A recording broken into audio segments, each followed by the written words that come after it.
ধুঁকছিল নদিয়ার শান্তিপুরের মৃৎশিল্প। এই শিল্পের দুরবস্থার কথা সম্প্রচারিত হয়েছিল সংবাদ মাধ্যমে। মৃৎশিল্পীরা তাদের বর্তমান পরিস্থিতির কথাও তুলে ধরেছিলেন।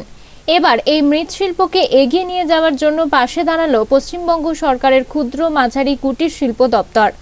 বুধবার কুম্ভকার অর্থাৎ শান্তিপুরের মৃৎশিল্পীদের নিয়ে এক আলোচনা ও প্রশিক্ষণ সভার আয়োজন করা হয় একটি বেসরকারি লজে। উপস্থিত ছিলেন পশ্চিমবঙ্গ সরকার ক্ষুদ্র ও মাঝারি কুটির শিল্পের চেয়ারম্যান তথা বিধায়ক কল্লোল খাঁ। বিশেষ অতিথি হিসেবে উপস্থিত ছিলেন রাজ্যের মন্ত্রী উজ্জ্বল বিশ্বাস, রানাঘাট এসডিও রৌনক আগরওয়াল। এছাড়া উপস্থিত ছিলেন শান্তিপুরের বিধায়ক ও চেয়ারম্যান সহ এক ঝাঁক প্রশাসনের শীর্ষ কর্তারা।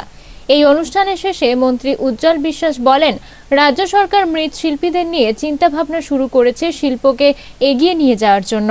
একদিকে যেমন তাদের প্রশিক্ষণ দেয়া হবে, অন্যদিকে আর্থিক সহযোগিতাও করা হবে।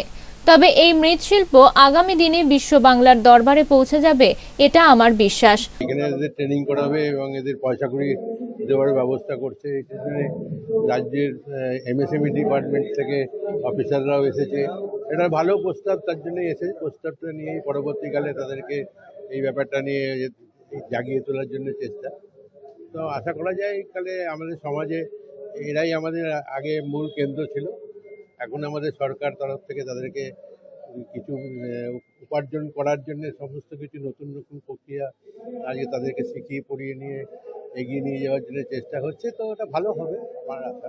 এই যে মাটির শিল্প, সেখানে তারা যেভাবে কাজ করছে, সেই এদের যে প্রোডাক্টগুলো সেগুলো কি বিশ্ব বাংলা দরবারে স্টলগুলো রয়েছে সেখানে চলে, কিংবা যে হস্তশিল্প মেলা রয়েছে সেখানকার আজকে নতুন করে এই সমস্ত জিনিস তৈরি করার জন্য তাদেরকে যদি শিখিয়ে দেওয়া যায় তাহলে তো মনে হয় কোনো অসুবিধা হবে না। তার জন্যই তো তাদেরকে নিয়ে আজকে চেষ্টা করা হচ্ছে।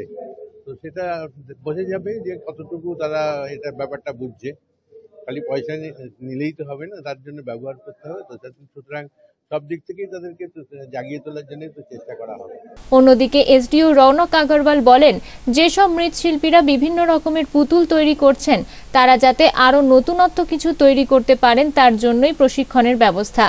আগামী দিনে রাজ্য সরকার এদের তৈরি পুতুল কিনে দেশ বিদেশে রপ্তানি করবে, তাতে করে অনেকটাই এগিয়ে যাবে এই শিল্প।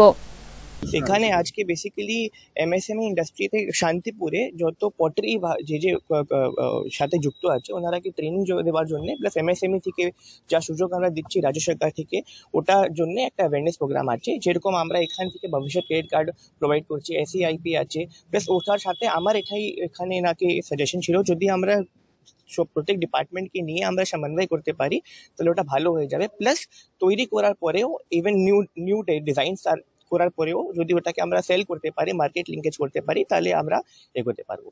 শুধু কি মৃৎশিল্পী নাকি অন্যান্য যারা কুটির শিল্পের সঙ্গে? নেই, আজকে এখানে পটারির জন্য আছে, কিন্তু আশা করি আগে গিয়ে আমরা অন্য শিল্পীতেও দেখতে পারবো। এখানে অলরেডি তাঁত শিল্পীর জন্য অনেক কাজ হয়েছে, কিন্তু পটারির জন্য এটা আজকে আমাকে মনে হচ্ছে অনেকদিন পরে হচ্ছে। যেটা বলবো যে এই যে যারা পটারির সাথে যুক্ত রয়েছে, বিভিন্ন ক্ষেত্রে দেখা যায় যে আর্থিক সহযোগিতা তারা পাচ্ছেন না, এবং বিভিন্ন দিক থেকে, অর্থাৎ শান্তিপুর কিন্তু মৃৎশিল্পের জন্য বিখ্যাত, মূর্তির জন্যও বিখ্যাত, এবং সেই জায়গা থেকে শান্তিপুরের মৃৎশিল্পীরা সেরকমভাবে বাজার পাচ্ছে না। সেখানে রাজ্য সরকারের তরফে যদি উৎকর্ষ বাংলা কিংবা বিশ্ব বাংলা স্টলে যদি এই প্রোডাক্টগুলো নিয়ে যাওয়া যায়, তার কি কোনো ব্যবস্থা করা যেতে পারে? হ্যাঁ, নিশ্চয়ই করা যেতে পারে। অলরেডি আমরা এনারাকে যত সাপোর্ট দিতে পারি আমরা দিচ্ছি। আমরা অ্যাওয়ারনেস প্রোগ্রাম করছি, ট্রেনিং করাচ্ছি। এখান থেকে যে আপনি বলছেন ফর এক্সাম্পল বিশ্ব বাংলার জন্য, ওটা মার্কেট লিঙ্কেজই আছে। যদি আমরা করতে পারি আমরা নিশ্চয়ই এটা করবো। I will try and take this on board, and যদি আমরা করতে পারি ইট উইল ভেরি গুড। নিয়মিত ট্রেনিং হবে এখানে?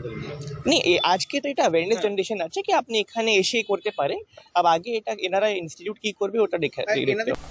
নদিয়া থেকে মাধব দেবনাথের রিপোর্ট, আনন্দ বার্তা।